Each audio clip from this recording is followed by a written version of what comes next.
Greetings, family, and welcome to the Art of Rising. We're here in North Bergen, New Jersey. I was about to say I was knocking on the door and seeing if someone was going to answer.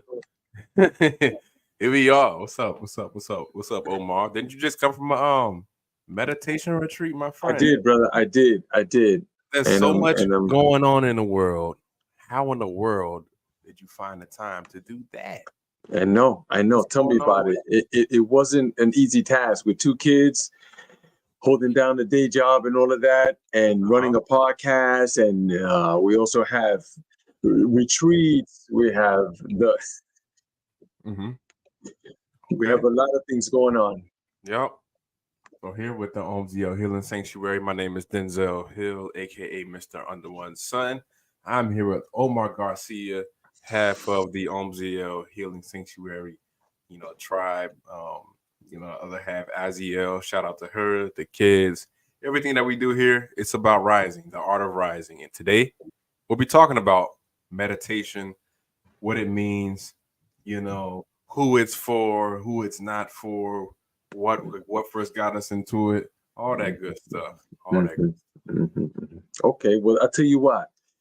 Now that we know what the subject is and we're all on the same page, let's just take a moment now and let's go within. All right. Let's take a deep breath. 1, 2, 3. And release it slow.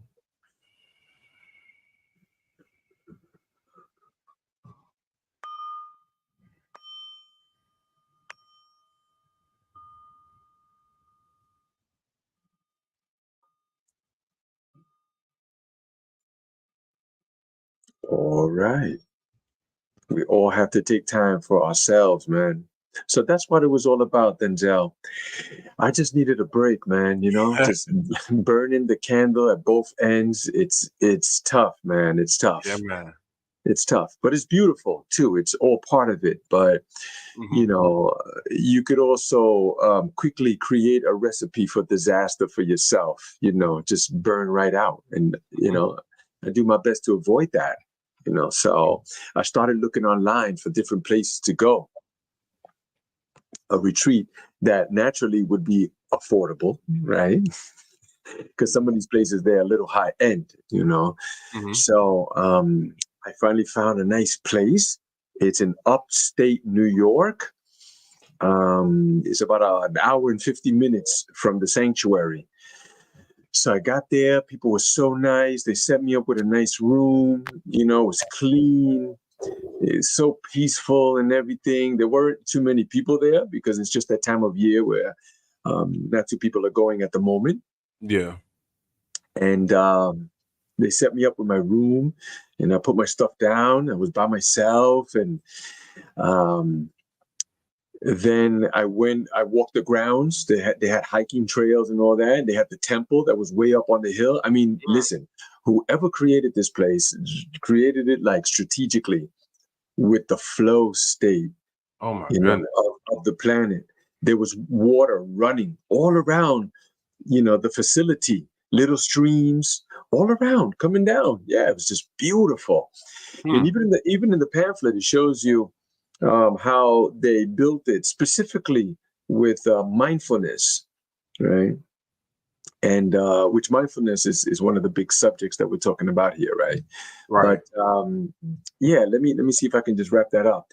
So I went up to the temple. It was absolutely beautiful. They had some statues there, like the Buddha and all of his, peoples and whoever, with that belief system, right? And the first night was just like an introduction type thing, and I just felt great, man. It was great to be there. I already felt peace. I was like, man, this place is beautiful, man. And the energy, like, it was just so, like, something in the air was still, but I could feel it. This is the crazy thing. Like, you ever walk into a room and you could feel the tension? I walked into that place and I could feel the stillness of it, bro. It's just absolutely beautiful. So then the next day, which was Sunday, we started the first session. So they had to do with some prostration. So if you know what prostrations are, you go to the floor and you bow, right? And then there's also with these other prayers that were going along with it too, right? So now listen, don't get me wrong. I'm not saying I'm a Buddhist or any of those type of things, Mm-hmm. but I was there to learn about myself Mm-hmm. and and naturally about how my mind works and all that. All the other system stuff, well, that's really the system that they built, and either I'm with it or I'm not. They was not judging me, Mm-hmm. which was beautiful. And then the meditation came.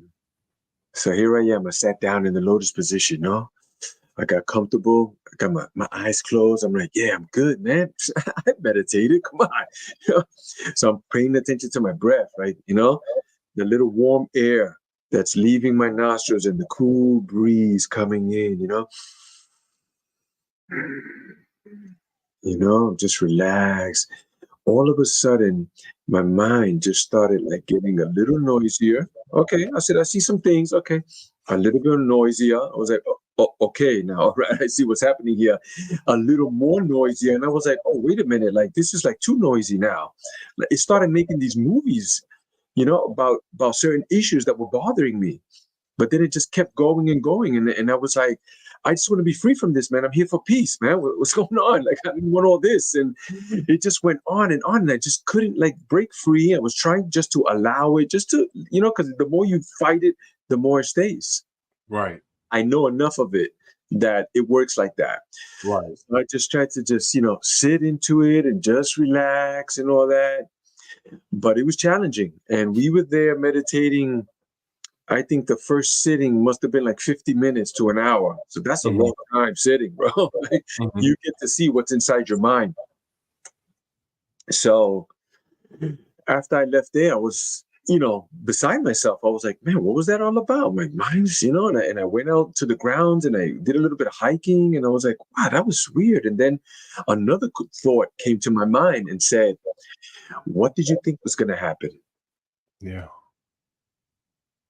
I said, oh man, you're Yeah. right. Right. What did I think? That it was going to be all rose petals at my feet and angels with trumpets, in each corner, Yeah. with rose petals. Yeah, and meditation don't work like that. Mm-mm. No, Mm-mm. meditation is about that. So that's one of my points. That's a Most great. people, That's a most great people story. don't. Thank you, brother. Thank you. I know I was holding that for you, man. I wanted to share it here on the Yeah. podcast with Yeah. people. Let them know, like, hey, it was for real, man. It wasn't no make believe stuff. It was challenging, man. Mm-hmm. So, but it was absolutely beautiful and much needed. So let me say this: most people don't meditate, right? Just like they don't like to wait for people, right? When you go, oh, I'll meet you at 3 o'clock. Somebody's late like 5 minutes. Where were you, man? I was waiting. Like, so you waited 5 minutes. Like, what was the problem? I'll tell Yeah. you what the problem was. The problem was that they was by themselves. Uh-huh. That's the problem. And most humans just don't like that. Yeah. We just don't like to be with ourselves. We like distractions.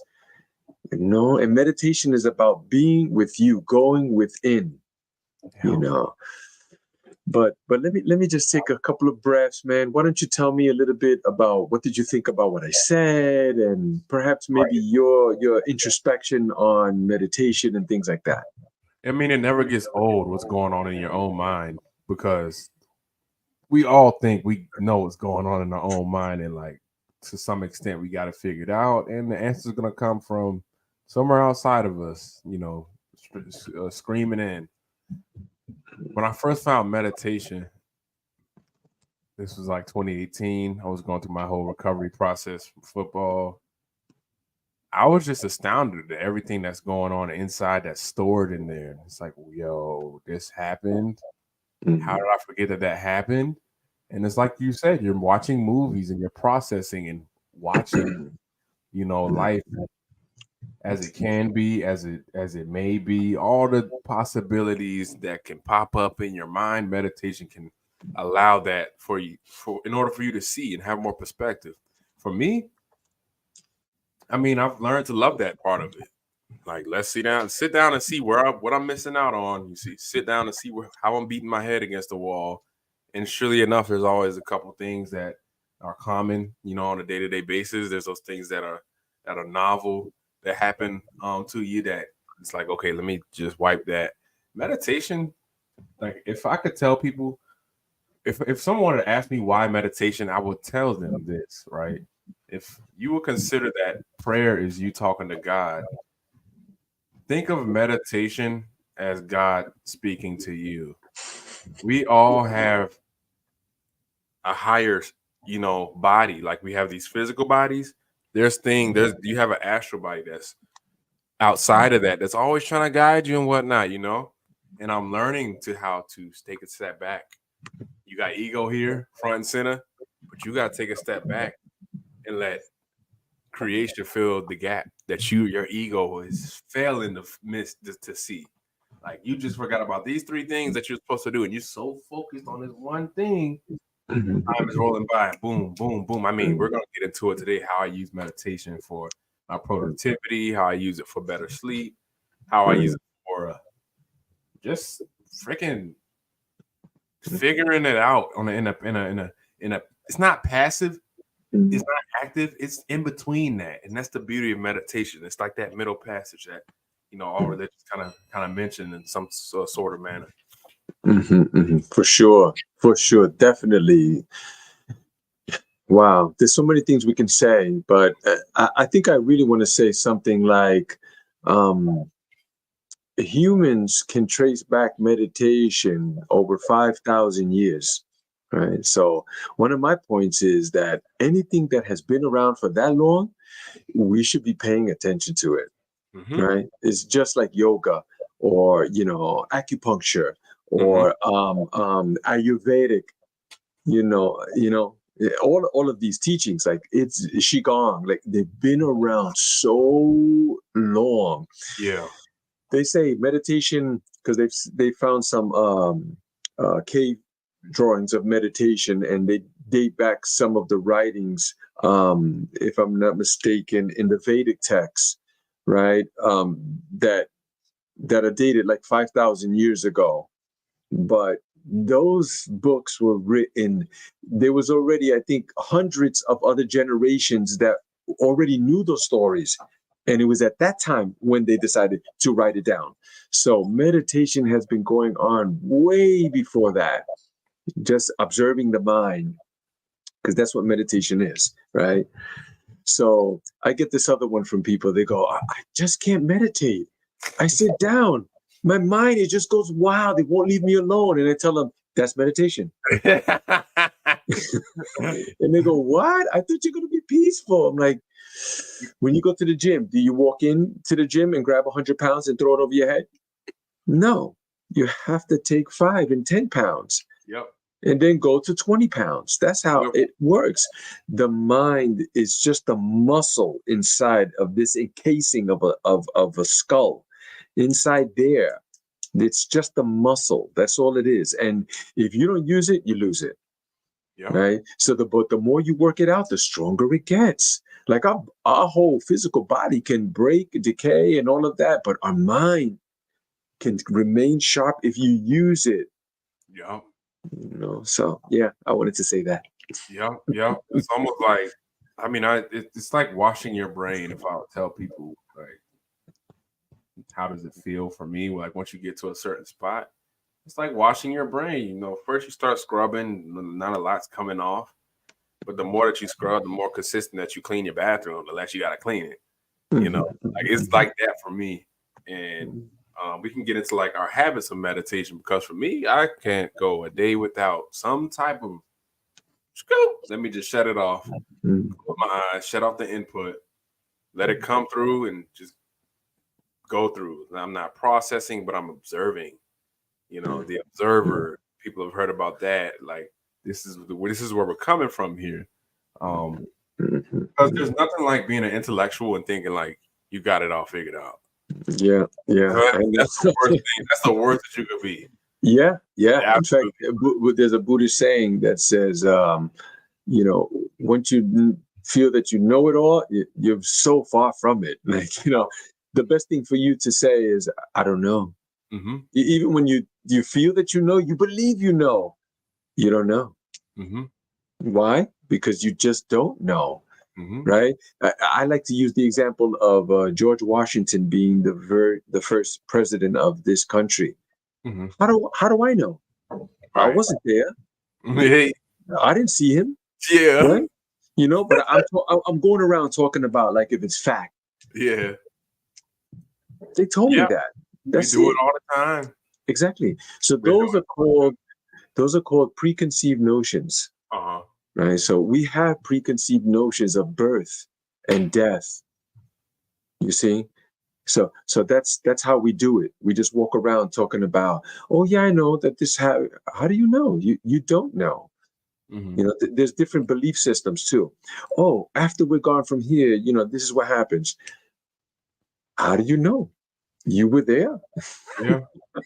I still haven't seen the footage on that. I think the jury is still out on some of these things. Yeah, and it gets to the point of like, oh my God, your mind will literally have you in that loop of like, you got to figure it out. And if you don't got to figure it out, it's like this tension. Because I used to go through it. I went to Columbia University in New York, Ivy League, and you would think that there's a difference between like, regular college and the Ivy League college, but it's really not that much of a difference. And I'm willing to bet that at a regular college, people are able to be within themselves more. Mhm. When you get to thinking too much, when you get so much in your ego, when you get to thinking so much, you get to start closing yourself off. Like reading things like Think and Grow Rich and talking about building your secret council and having those people to go to at during the day when you're encountering a problem. These are the things that are available to us because thoughts are things, Omar, as you always say.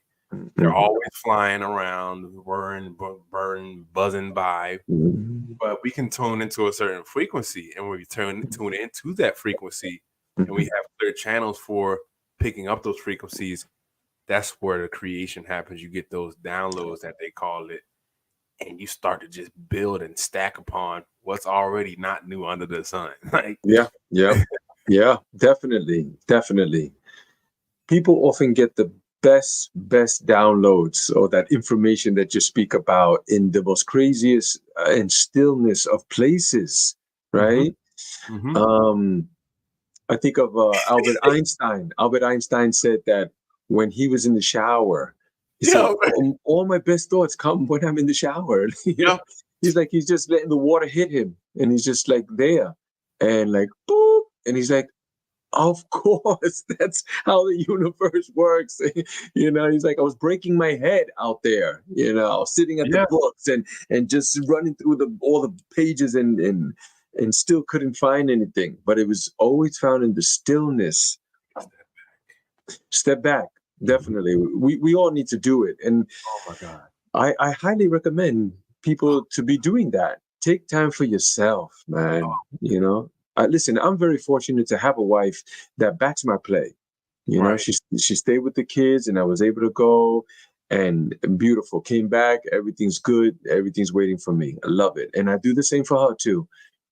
She's gone before to other things, and you need a support system like that.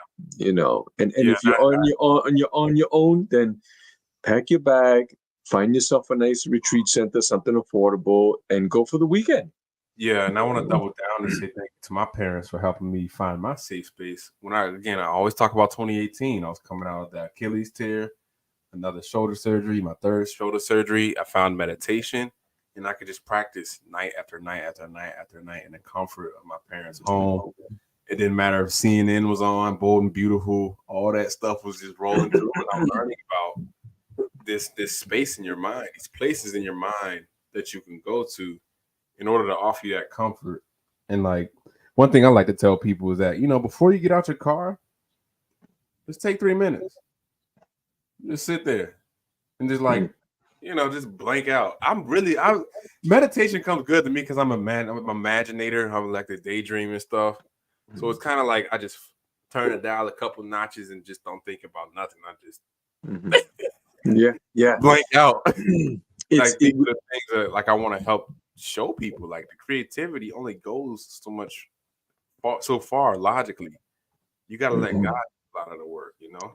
Yeah, yeah. We're too logical sometimes. You know, we're just, you know, it's the ego, right? I mean, or you could put any name to it. You know, it could be, you know, whatever, the supermind or the, you know, Yeah, whatever. But it's just that thing that kind of takes control of us. yeah, So these thoughts, once we start having thoughts and figuring things out, you know, as humans, then um, all of a sudden those thoughts start pulling you in all types of directions.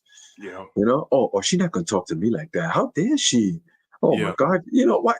That guy, he's wearing the same shoes that I bought. He knew I bought those shoes first, and he went to buy those shoes.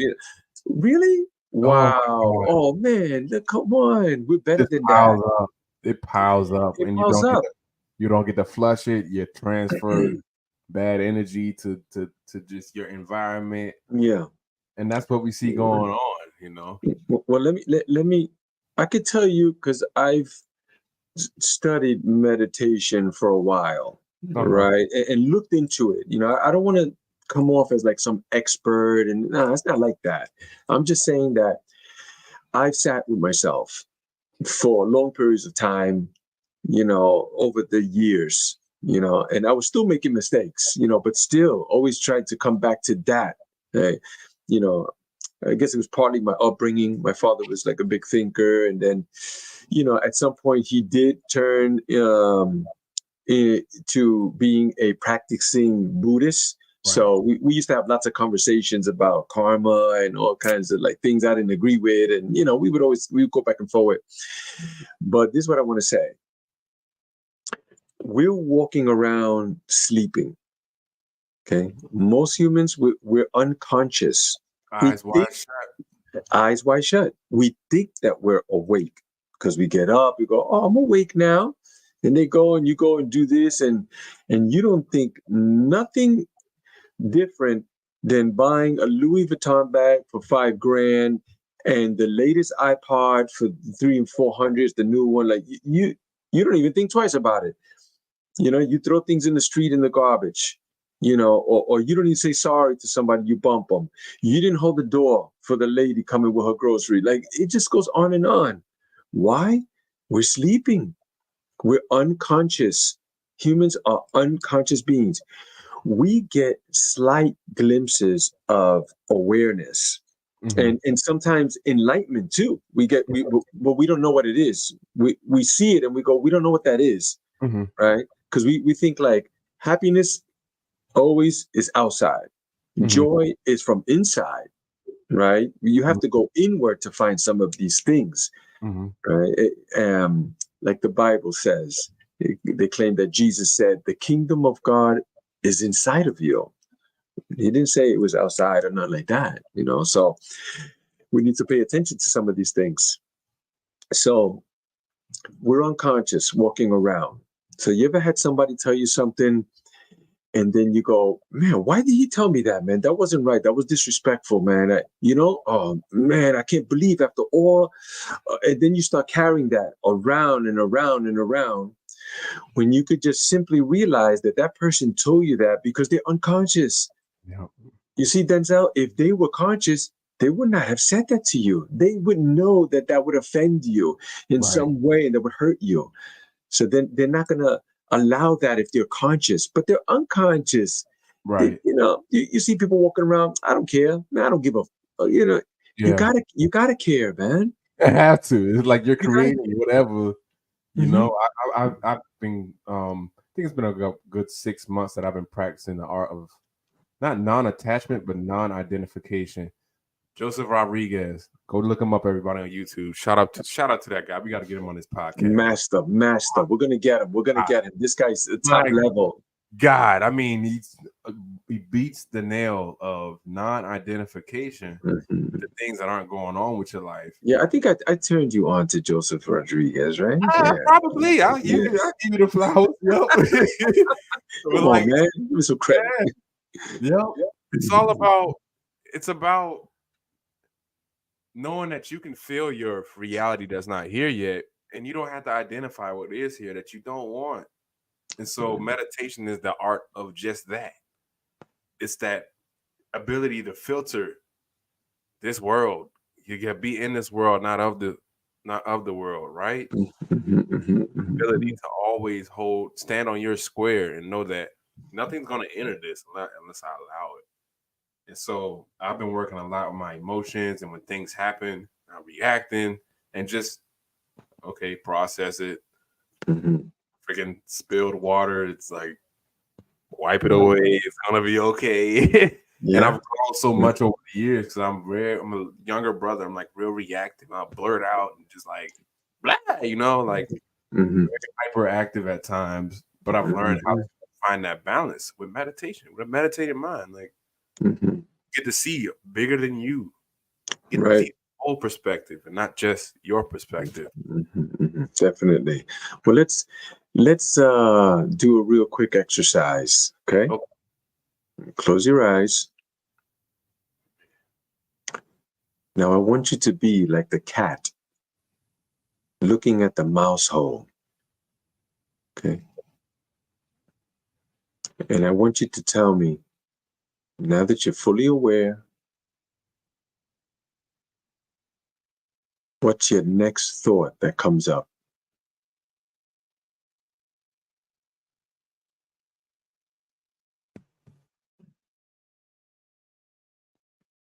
All right. How was that? I was trying nothing. Right. But I was like trying to figure out like what type of cat am I? What type of mouse am I going to catch? What color am I? Well, you see, but there was nothing there that was like right. Yeah, exactly. And that's called presence. You are aware of your presence. That's being aware. You see, because we're not usually aware. We're always in the monkey mind, where the mind is just spinning, and some people call it movie making. We start making these little movies in our head, and they're just unnecessary, and it gets us in all sorts of trouble. We start assuming things, and I mean, sometimes you could feel it in your body, right? Because the body, when you feel something in your body, when you feel anger, or you feel rage, or you feel passion, or you feel, those type of things, the body is just a reflection of your mind. That's all it is. Your body is showing you what your true state of conscious currently is. You see, but if you can, when things do come up and you just observe them, it doesn't come to the body. You see, but we have this knee-jerk reaction where right away we start feeling it, like in the pit of our stomach. Like, what? Man, when I get my hands on that guy, like, what? Really? Right? That we're unconscious. Because if we were conscious and we were awake a little bit, we wouldn't react like that. And if you see the history of humanity, it has gotten us in huge amounts of trouble with our mind. Right? Take communism, for instance. They say an estimated 50 billion people were, taken out through China, Russia, all of that, just in the name of communism. It was just an idea. Yeah. And humans went and created horrific acts against itself. Yeah. And if we don't get a hold of our mind, that host that grabs us will devour ourselves if we don't get a hold of it. Yeah. It'll be out of control if we don't. Someday mindfulness and meditation will be taught in schools. It'll be part of a curriculum, just for kids at a very early age to start paying attention to their mind stream, looking at it and staying with the breath and relax and be calm, even for 5 minutes, 10 minutes, Yeah. I know. So what are your habits like when it comes to meditation? Is there like a set routine that you follow plus a little meditation snacks throughout the day Talk to me about that. Yeah, that's a beautiful, beautiful question. And you know what? I just want to take a pause for the moment. Hold that question because I want to get deep into that one because this is part of the reason why we're here. Because we're not only here just talking on a podcast for people just to hear us, and I just feel like talking. No, we're providing we're providing tools to people because they'll be like, "Hey, I'm going to give you my time and all that, right? And my knowledge, my hearing and all that. What do you have for me?" So we're providing tools, but I just want to take a quick pause right here, just a really short, tight pause. And I'd like for you, Brother Denzel, to please, can you tell us about these pods that you are working with, these plant pods, man? They're fascinating, brother. Please, if you could run that down. If y'all never thought that you could grow food without soil, think again. If you ever thought that your lack of space was a problem, in terms of you growing food and gaining some sovereignty over your nourishment, think again. And man, there's nights when I am meditating, for example, and I hear the tower garden trickling, the water's trickling outside, and it just brings me at peace knowing that what I'm doing for myself can only grow more. The tower garden is an aeroponic tower of a food growing solution that allows people to grow no matter where they're at. And it makes sense to me because as an architectural designer, I see things all the time in the house that aren't of utility. It's all about the human experience architecture is. So when you bring together all these urban complexes and just ask yourself, like, how much food are we really producing for ourselves? And like, what are the implications of a lack of that?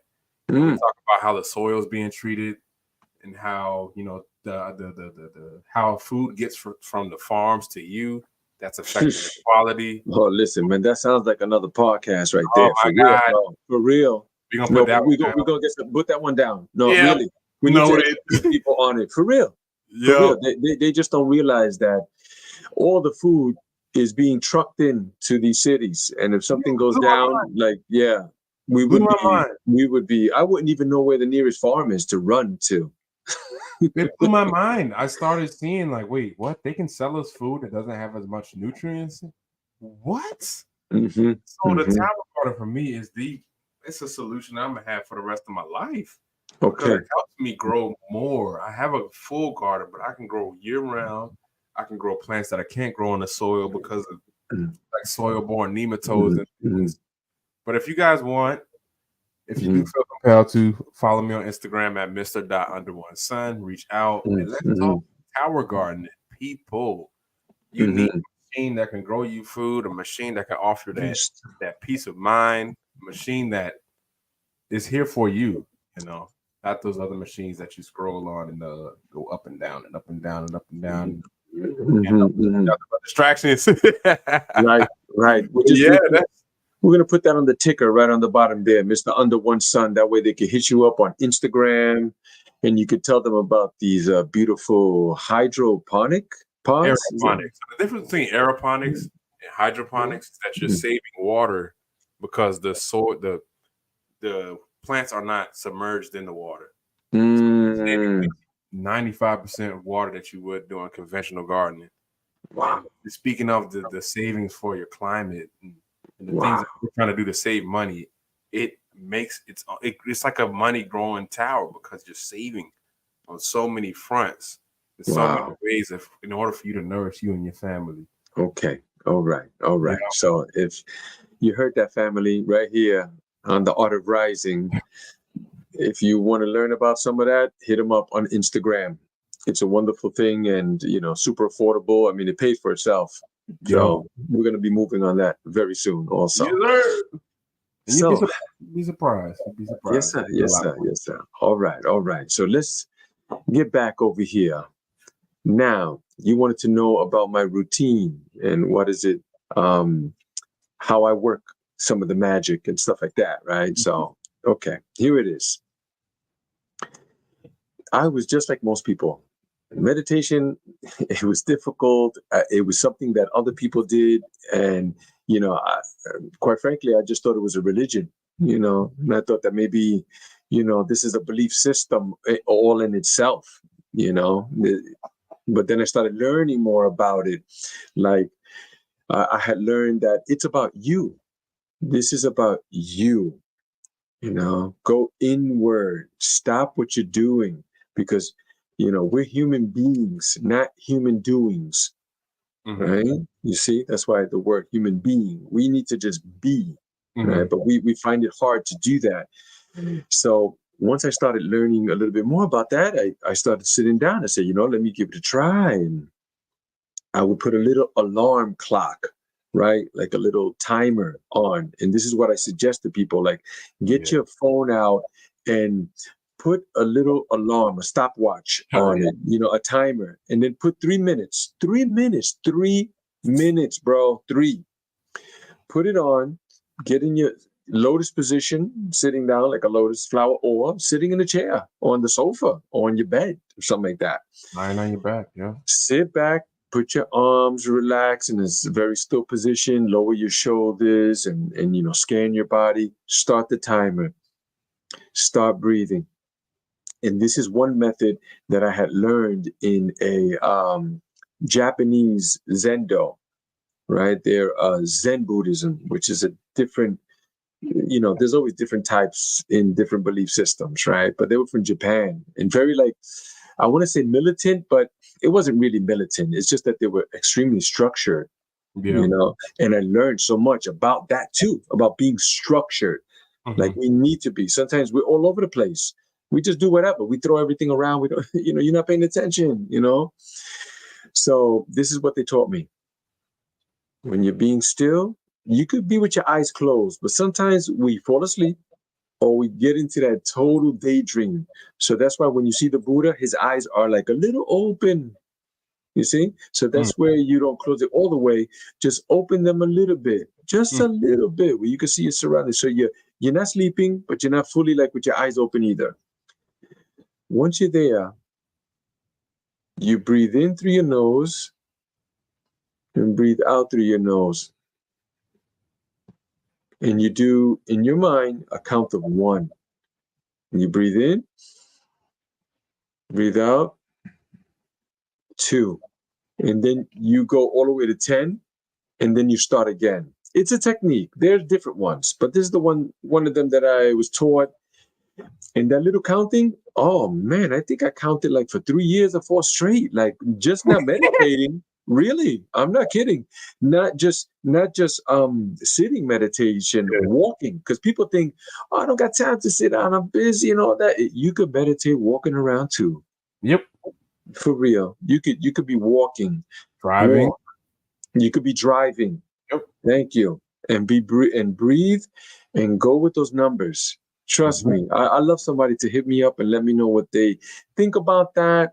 And if they're willing to try it, and if they have before, let us know, man. We love to hear from you, So that's for me. And I also want to say that I don't meditate every day, right, Denzel? But when I do meditate, my day is so much better. Yep. Like in the beginning, my day, I would be like, man, like in my mind, I would go, I feel amazing. Like, I just feel like at peace. I feel there's something different, like a shift in me.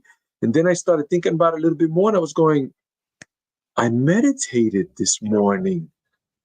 It's just nuts. You know? So that's what I want to say about some of my routines a little bit. How about yourself, brother? So I don't want to say it's a given, but when I wake up, it's minimum 5 minutes of meditation. But I'm here to tell you the most powerful thing that I've implemented the past year is taking a break in the middle of the day and just going blank, just letting the mind meditate per se. And that almost gives me a whole nother day worth of productivity because we build up decision fatigue. Every decision that you make, your mind is flipping a switch, and there's a finite amount of switches that you can flip before you gain up a certain amount of chemistry in your brain called fatigue, essentially. And so meditation, as I said earlier, is like washing that away. And when you have someone that's an architectural designer, for example, that got to make all these little decisions and line weights and layers and this and that. And, you know, does the client like this? Is this what I want or what they want?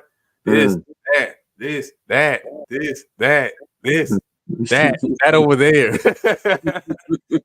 Meditation is able to find, like, what's the first thing you need? All right. And then what's the thing that you forgot before that first thing? Start right there. Keep it moving. And that right there saves a lot of my days, because the day then you wake up and you think you got it all figured out what you're gonna do, and just stuff just starts to happen. There's nothing stopping you from pausing that for yourself and saying, you know, let me just dive into my breath, dive into my energy, my field or whatever, and just be within it and cycle through the thoughts. Let the thoughts cycle themselves, and it happens, people. I started with 5 minutes, and now I basically do like a good 33-minute meditation on my stopwatch. The doggone G-Shock broke on me, Omar. Like, I used it so much. The face fell off, and I'm like, man, wow, good job, man. Like, and it took me so far. You will get for 2 years ahead of you. Just for meditation, like, and just imagine doing it every day. For sure, it's been, for me too. It's just been so beneficial. It helps with my sleep. It helps with my goal setting, right? My discipline, And listen, I could tell you, I consider myself a very disciplined person. Yeah. I'm at that point. I didn't just wake up. I didn't wake up like this. I can tell you that. That didn't happen like that. No, it took time for me to be like this. You know, it was not easy, but easy is not code word for impossible. It's very possible. But these are some of the things that you could help you to do it. Right. There's also breath work, and, you know, I'm also introducing now the cold plunge too. There's health benefits, but your mind. This is it. Like, I did one the other day. I posted it on Instagram. I don't know if you saw that one. I did like a little one. You know, I had the turntable, the logo that you made us. Yeah, let me tell you, man, I'm going, and my mind is effing with me, man. What are you doing it for? Nobody's looking. You could just edit the video. Nah, don't be there for 2 minutes. It's already cold. Why are you putting more ice? I'm like, listen, could you shut up? Yeah, it's crazy. Yeah, and I do it regular, and that's it. I'm like, I'm doing roommate. That's the roommate. That's the roommate. That's the roommate. Yeah. And he hasn't paid no rent like in forever, man. For real. He's behind rent. He's got to go. Yep, it's that little roommate. You see, kids don't have that. See, when kids fight, hey, yeah, and then 2 minutes later they're playing, hey, come on, holding hands and running. Not us, right? Yeah. Somebody say something a little slick to us, and oh man, we telling people right away, man, you believe this cat, what he told me, bro? And if you ask them, really, when did he say that? Oh, that was last year. Last year. Yeah. My goodness, you don't get to wash it away. It's just sitting there, calcifying like a scab, and it's just ugly in your mind, you know? Get rid of it. Yeah. Get rid of it. Let me tell you, it's not easy, right? So I told you that I've studied meditation, you know, looked into quite a number of things. And one of the other things I've learned too is that our mind is a garden, right? So be careful what you put in your garden, right? You will know a lot about this, Denzel, because you're working with the earth, with Mother Gaia, and growing things. You see, so if you don't take care of that garden, what's going to happen?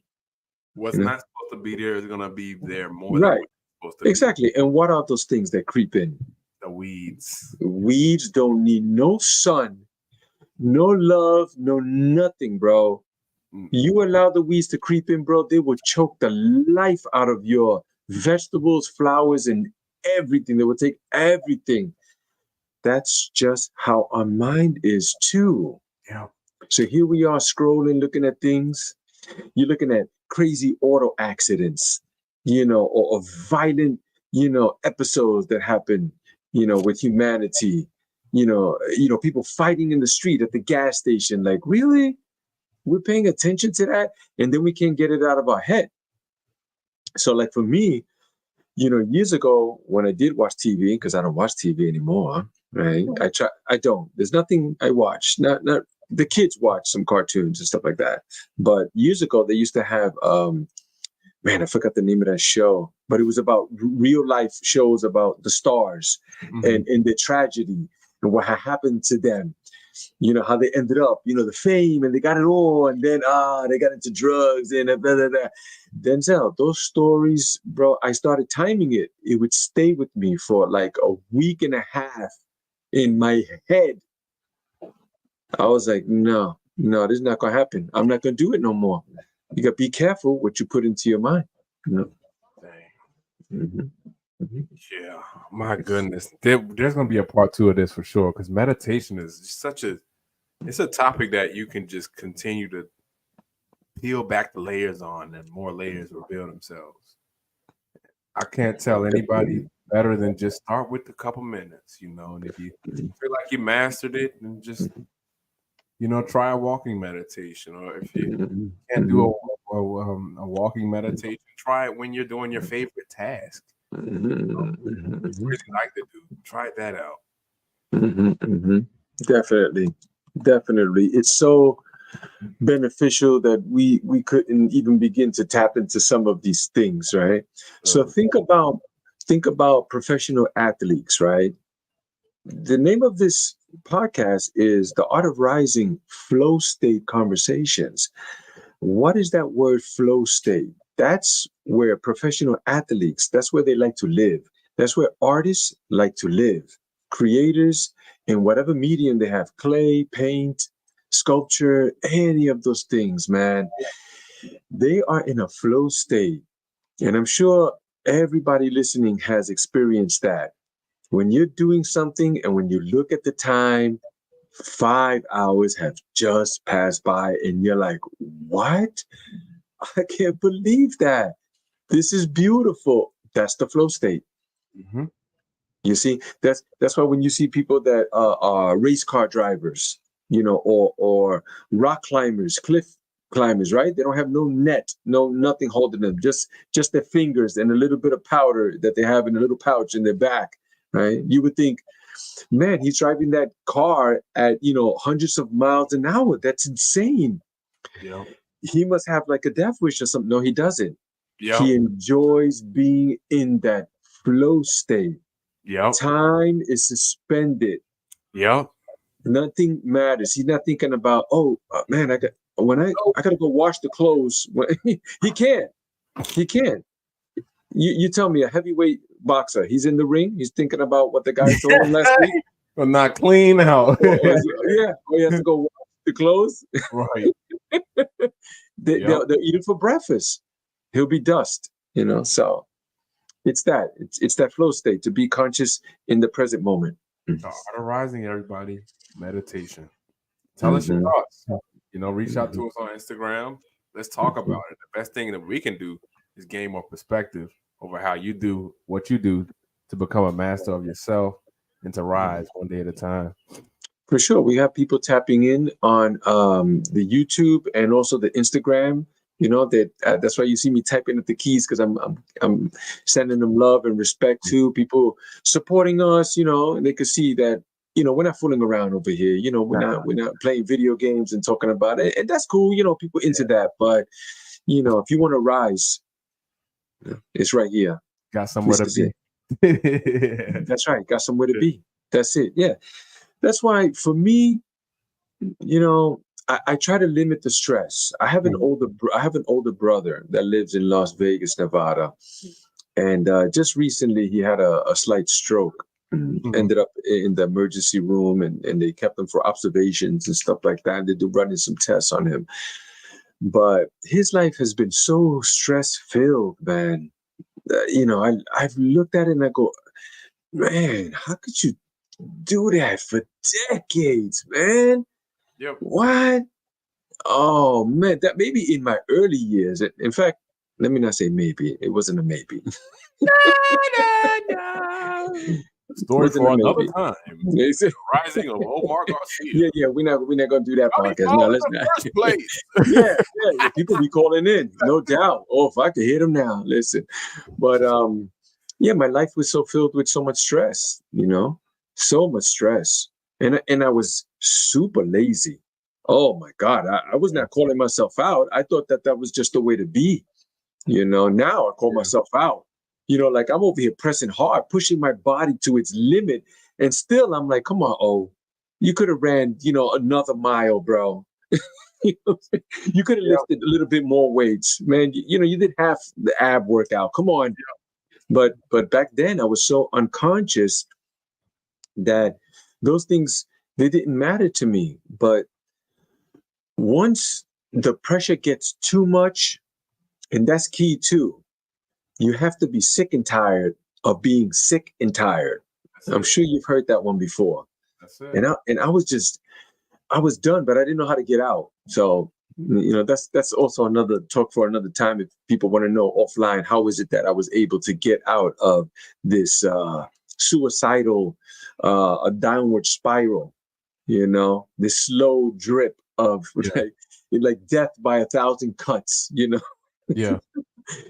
Yeah. But once you get like a bit of clarity, and like the light goes on in the room, like you get to see it, then you be like, oh no, I want some more. Mm-hmm. I want more of that. Hold on. Especially when it comes to you. When Mhm. it comes to you, it gets so doggone. Oh my! It gets righteously intoxicating, if that's even a thing. Mhm. It's I there do. for people. Tap into yourself. Right. Tap in. I want to do a side, a segue, or you know what I mean. Let's just move to the side a little bit here. Let's talk about meditation and the religious systems, that a few of them that we know of, and what is it that they're saying about meditation. So perhaps you'd like to tap in a little bit on that. Well, I was raised on the Christian religion, and from my understanding, meditation in the Bible is all about pondering upon the teachings. Because pondering, it's about taking what you've read and taking what you experienced and kind of making a sandwich out of that in a way, and eating that sandwich with little small bites and discovering that tasting a little bit more than I normally taste because I'm taking my time to Mm, meditate upon this, to take small bites out of it. I like that. That's where I really resonate with it, because it's all about the constant filtering process. It doesn't just go through once. No, it's like that just keeps going and filtering more and more. And the world wants to add its junk, but you just keep filtering and filtering and Mm, filtering. And someone mm, else's opinion comes in, and you just keep mm, filtering and mm, filtering. And 30 other opinions come in, and you just filter. And you've done it so much to whereas you have this genuine expression mm, aided from the meditation of the teachings of Jesus, of all this mm, process within the Bible. That's mm, my perspective, just speaking for like how I was raised and how I've made it's not even a shift. It's just the evolution into discovering that, wow, God could talk to me just as I talk to God. right, Goodness right, gracious. right. Myself too. I was brought up in the Christian belief system, Catholic, whatever that means, right? But that was just the basic foundation of it. So anything outside of that just sounded and looked very foreign to me too. Yeah. But once you start reading, and you get to learn a lot more about some of those things, right? But you know, in my opinion, right, I like to say it like that. Perhaps there was a man named Jesus that lived at one time. Hmm. I like to think so, and I have no doubt. I have no Hmm. doubt that there was someone, many people that were similar too. But this particular individual, Hmm. Christ, was a title that they would give, you know, as the enlightened person. That person is living fully in the present moment. You know, Yeah. And there's lots of stories in the Bible where he was just giving clues, like, like pay attention, this, yeah. There. And there's also Buddhism. When you think of Buddhism, right? When you no, let me tell you like this. When you think of Buddha, right? The Buddha, where would you say he came from? Couldn't tell you, honestly. Where do you think he came from? He was a regular man that found that great Yeah, what country? What country did he come from? India, I would just guess, some Middle Eastern. That's a great guess. Mhm. He came from India. Mhm. Most people associate the Buddha with China, Mhm. or in Asia or something like that, because they Mhm. always, kind of depict them looking a little bit like that. Yeah. But he was from India. He was an Indian prince. His father was king. He had a harem. He had a harem of women. Plus, he had a wife, and he had kids too. You know, but they protected him. His father, when that's how the story goes. His father didn't want him to see like suffering and stuff like that. And once he started getting a glimpse of like someone sick and someone who had died, like he didn't even know what that was. And they tried to explain it to him, but he was like, "What? Hold on, there's something else going on." And Yeah. the story goes that he just broke out of the castle. He escaped. Yeah. And he just went looking for himself, and eventually ended up. He tried many things. He stood with different yogis, guys who were like starving themselves or standing up with their arm out straight for like weeks and weeks. Mhm. But he tried all those things, and then he was like, "Man, that's not where it's at." He said, "I'm going to sit right here under the Bodhi tree. Hmm. Yep, and I'm going to stay here until I receive enlightenment." And that's basically how the story goes, And then people followed him, and his ministry lasted for many years and stuff like that. So he was another one, Yeah. But if you think of, I'm sorry, I wanted to get this out too. Hinduism, right? Could that come from India too? You see, so there's different branches of Hinduism too. Mhm. But they all speak about meditation and going inward in the mind, and contemplating some deep things. So you have any thoughts on that? No, I actually got to do my homework on the Hindu religion and discover, like, what's the light that they see that shines. But all in all, like, that's what under one sun. That's one of the meanings of under one sun. It's like, look, people, we're all under this thing. Like, we share some type of common experience. Let's sit still and find that commonality. Let's build together. Yes, yes. Islam too. Islam, right? They pray like 5 times a day. So Yeah. really, I mean, that alone, people should get, big up, much respect. Yeah. Like, okay, every belief system has some areas where they could do without of it, but there's that part of it too. They're always trying to contemplate and be with God, the highest creator of everything around here. But Sufism is a branch of Islam. The Sufis? Mm-mm. Those are the twirling dervish. Which I'm gonna fix this podcast. We got to get some visuals up here soon. I'm still tinkering with this whole thing. We only got 9 episodes in. You know what I'm saying? Yeah. But we're working on it. But yeah, the Sufism. That's the ones where they have the red hat that sticks up with a little bit of black, like little tassel on the side, and Mm-hmm. they're swirling.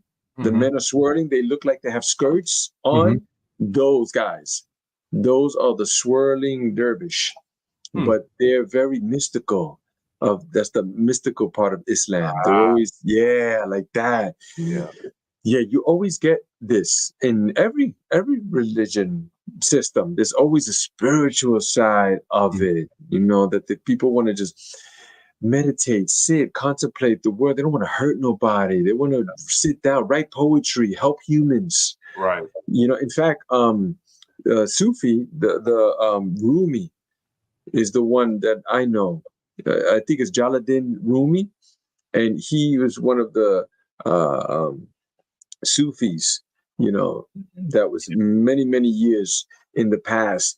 But his poetry, brother, ooh, hey, Rumi, Rumi. All right. Look, I'm going to send you something on him. There's one that I love. It's called The Guest House.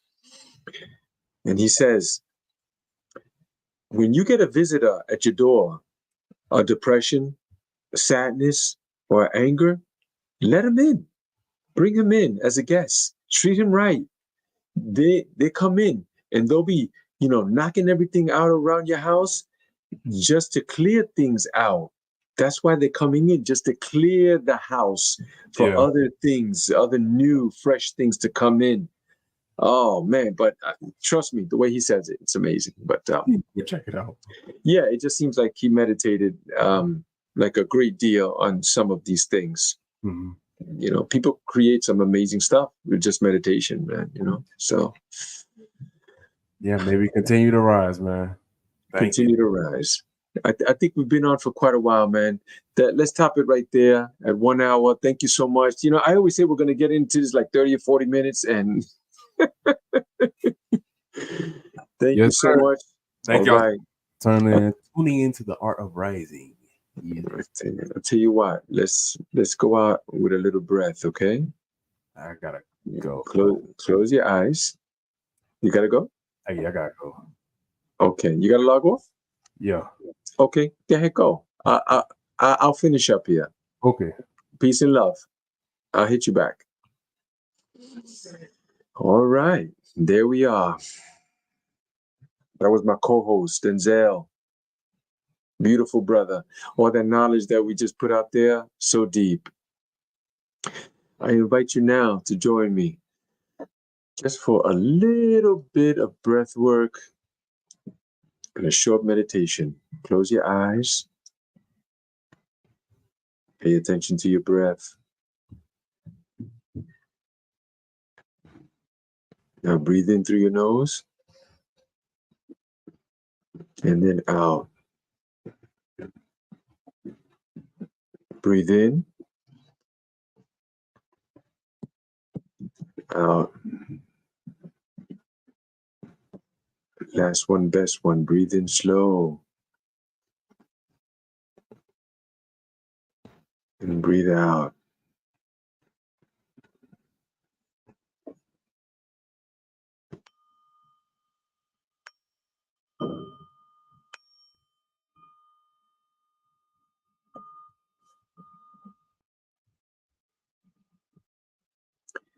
Thank you for tapping in to the art of rising.